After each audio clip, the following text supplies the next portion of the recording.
almost messed it up, man. I almost messed it up. Like, with my trucking career, with where I've been, and the things that I've done, and I'm talking about OTR, I'm talking about local, just everything that I've done, I can honestly say that I almost messed up, man. I almost ruined my trucking career.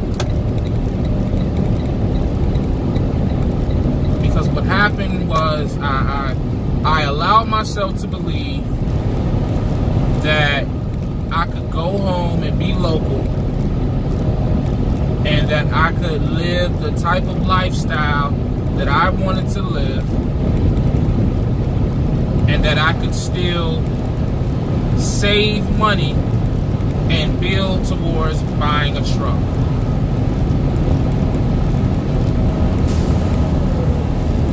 Now, I'm not saying that I can't do that local. But I'm saying for me specifically,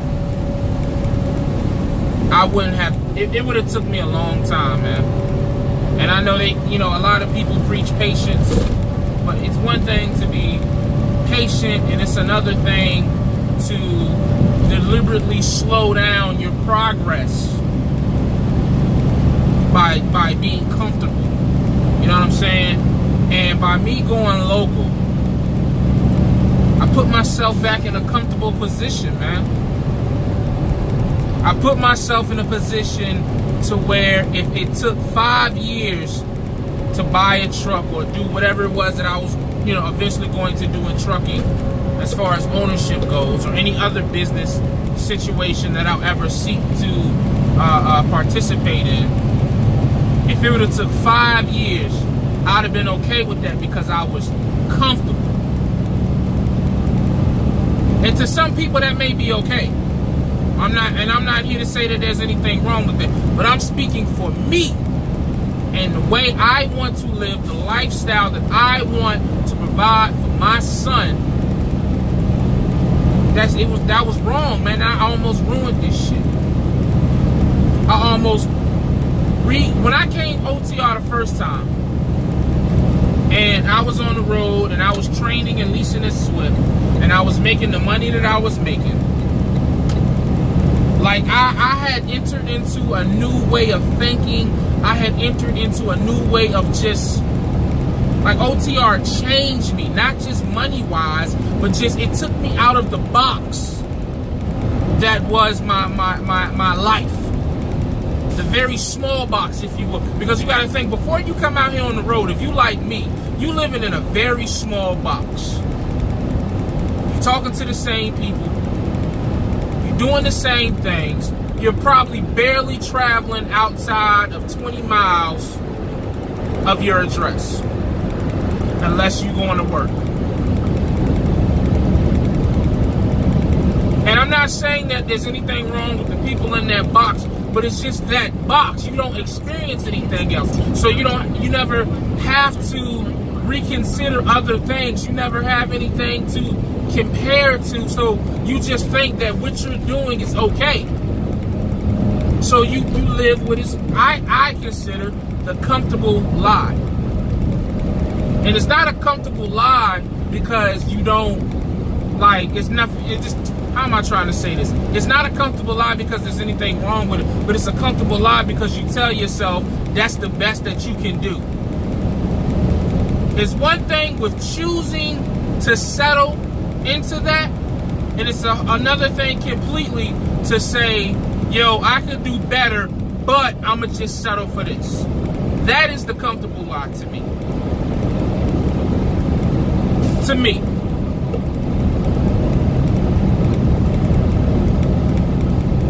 So it's just like when I went local, I feel like I was falling back into that, and I was, man. And I don't put all the details of everything that was happening for very specific reasons. So y'all really probably can't relate 100% to what I'm saying. But for those who have been in the situation I'm talking about, y'all know exactly what the fuck I'm saying. It's just this good enough ain't good enough anymore, man. And everybody's like, oh man, you should have never went. You should never go back OTR once you went local. When the reality is I never should have went local in the first place. I should have never went local in the first place. And that's just me being real. I would be so much further, or so much closer to where I would want to be at if I would have stayed my ass on the road over the course of the 7 months that I was at NBI. For me, I know people, like I say, people gonna disagree, blah, blah, blah, blah, blah, whatever. For me, in my situation specifically, OTR is a faster way to get to where I'm trying to get to. Therefore, to me, it is the better way. I know people gonna say, yo, you such a contradiction. You're right. You 100% correct. I'm a contradiction. I'm a flip-flop. Hey, I'm whatever it is you want to call me. But I'd rather be that and eventually find my path and eventually... Because at the end of the day, we all going to end up successful. I wish success upon everyone who watches this video, who don't watch this video, who dislike this video. I wish success upon everyone, and I wish that you find it the way that you are supposed to find it. All of our journeys are going to be different, but as long as we end up in the same place, man, it don't even matter. As long as we don't end up as complacent, comfortable, lie-living motherfuckers, I don't care. Call me whatever you want to call me, but just call a spade a spade. You may not like the person who's giving you this message, but understand the message that's being given. And use me as an example on what to do and what not to do. If you don't listen to me for nothing else, listen to me for this. Don't fall into complacency, man. Don't fall into just accepting something and saying it is what it is. This is what it's going to be. Whatever, fine, whatever. Because you're going to be that guy that's 60 years old, waiting on retirement. You know what I'm saying? Ain't got no 401k. I'm trying to tell you, man. Ain't no life in that. And that's what I would have fell into local.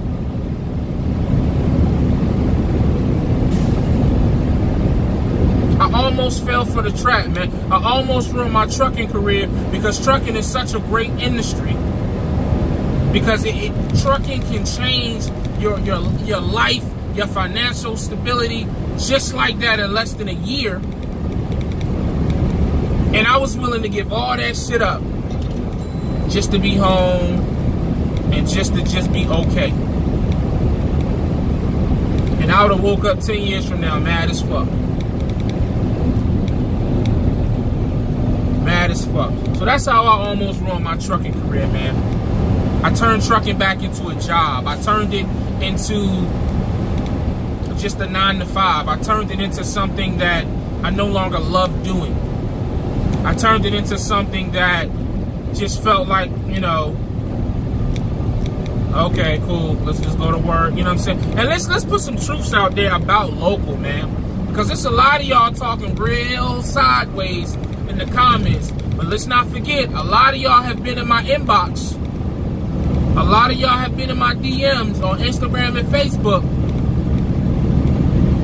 Talking about the same things that I'm talking about. See, the only difference between me and a lot of truckers, a lot of people in general, is I bleed on the table. For those who don't understand what that means, I show you all my mistakes. I run from nothing.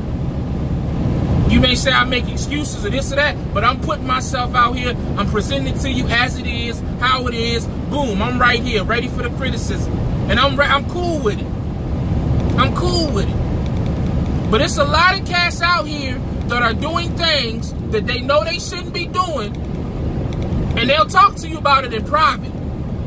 But in public, it's just like, oh man, this was some, you know what I'm saying? This is the greatest thing ever. Look at Party Hard.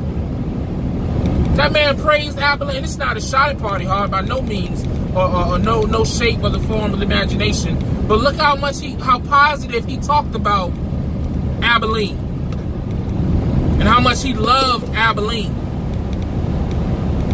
Even when I knew back then, when I worked there, it was a lot of bullshit with Abilene. But it wasn't being put on a public platform by anyone but me. But eventually, the truth is the truth. Again, when you call a spade, when a spade is a spade, I don't give a fuck what you try to pretend. I don't care what you try to act like. Eventually, that shit is going, you know what I'm saying? It's going to come out. Period. So why sit around and, you know what I'm saying? I don't understand why people lie to themselves, man.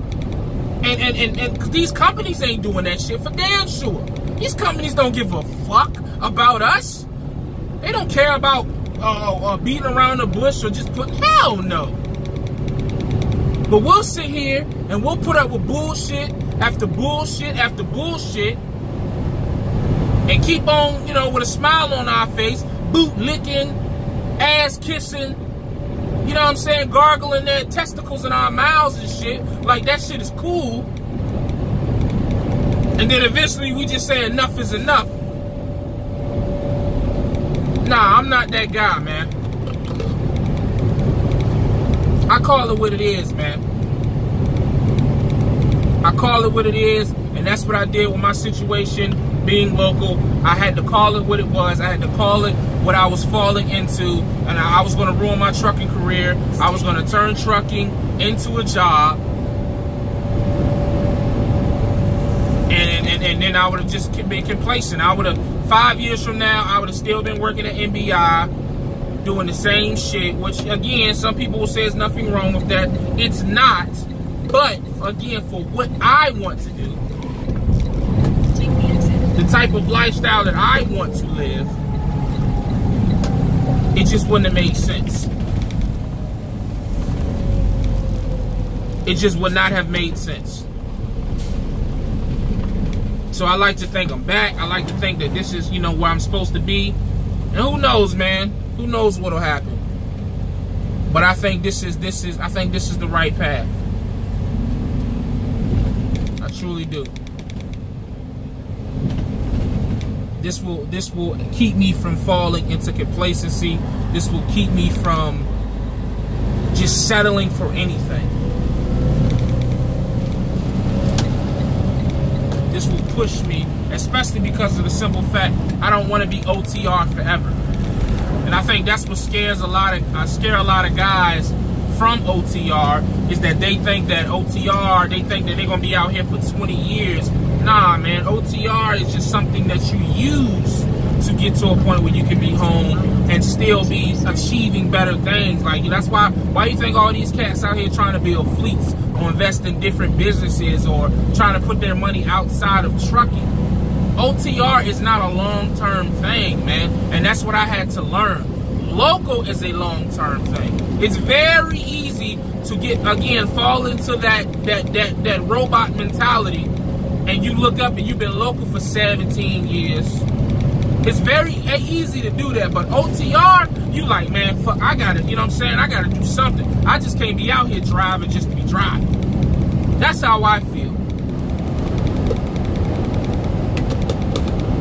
That's how I feel, man. But, you know, what do I know? I'm a flip-flop, I'm this, I'm that. But I'll tell you one thing, I ain't no fucking liar. You may not agree with anything that I'm saying, but you can't call me a liar. So it is what it is, man. And, you know, to the rookies watching this video, man,